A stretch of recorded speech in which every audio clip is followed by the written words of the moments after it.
good and the bad about TERS is, the bad is, yeah, part of the tax money goes into a new bucket. Doesn't change the rate, doesn't change anybody's price, but there is a new bucket. The good is you get to take advantage of Tarrant County's money for nothing. Cost you nothing in that bucket, and that's our business. That's it. Other questions? Just to clarify, so property tax rates are not frozen within the TERS? No. Well, the same exemptions that would apply in the TERS apply to the So the exemptions are not affected at all. If you're exempt in the TERS, you're exempt outside the TERS. That does not change. But our property tax rates not frozen within the TERS? That when they do the years the TERS is created? No. Let me explain how that works. So when we establish the TERS, there is a base tax rate established at that time. So if that property today that's sitting out there, let's say that property produces $10,000 a year in revenue, okay? When we establish the zone, that $10,000 becomes your base element. That continues to go to the city without any change whatsoever. It's only the increment of new taxes that come from new value that the money is split into those new buckets. So when you hear the term freeze, what that means is what's frozen, quote unquote, is the money that's going today to fund your services from the tax dollars you're collecting today, they stay exactly like that. They don't change at all. It's only the new development taxes that are generated that go into the TERS.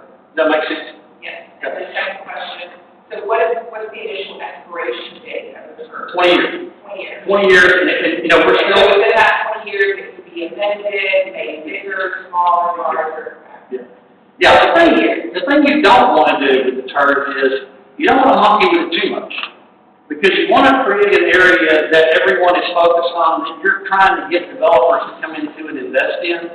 And if there's a project that comes in that you didn't think about, that you want to add after the fact, it's great to go in there and add it. No question about it. And you may find that 10 years from now, there's a roadway that needs to change or a piece of right-of-way that needs to happen. And it's great to put that into it and to amend the project plan. Our goal is to write that project and finance plan broadly enough that it gives the city the maximum flexibility to use those dollars how they need to within that zone.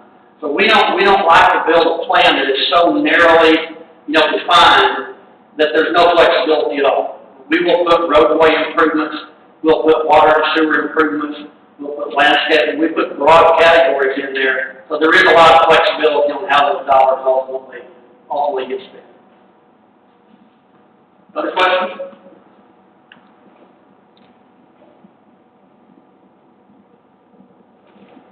The comment I've got is what you've done is just totally outstanding. It gives the future to the city.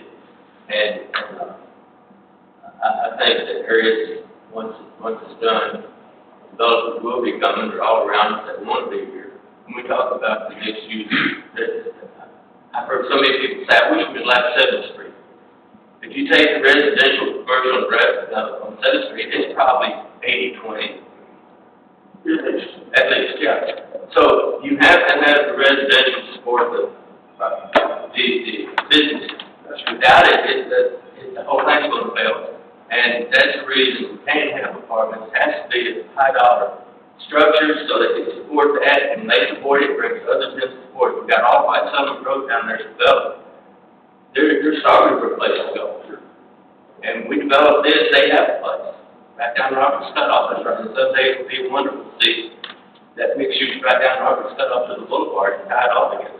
You're losing a lot of investment dollars out of your growth today because there is no place for people to come and spend money at the kind of uses that we're talking about. But does the hospital district, are they participating in this? Typically, the hospital district does not participate. Now, the county commissioners court has authority to make a decision on the hospital district. Typically, they have not, and the reason they don't is because the hospital district's base doesn't really change. They've still got the same number of indigent patients they're taking care of. But it's completely legitimate to have the county participate, and they've been very helpful and very willing to participate. The county works very closely with Robert's Cutoff along the city board, and it's holding on to it. It is. And I think your firm's done an outstanding job putting this together. Thank you. If there's no other questions, we will turn it back over to you, Mayor. up what happened. Any other questions from anyone? Thank everybody who came. All right. If not, we're adjourned at 8:34.